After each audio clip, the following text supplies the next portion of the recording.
रान पेरत असताना मी जर 4 ओळी दुसऱ्या पेरल्या, एक दलच्या पेरल्या, तर दुसऱ्या 2 ओळी माझ्या ह्या द्विदलच्या असल्या पाहिजेत।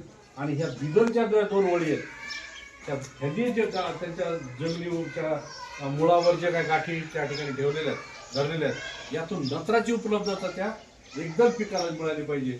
अशा प्रकारची एक कंबाईन पीक पद्धती ही त्याच्यामध्ये करणं अपेक्षित आहे। आणि मग यासाठी आपल्याला या शेतीवर थोडासा बदल आपल्याला करणं गरजेचं आहे। बाकी तुमची 4 एकर जसं पेरायचं तसं करा, परंतु नैसर्गिक शेती अभियानामधलं 1 एकर हे या पद्धतीने पेरा।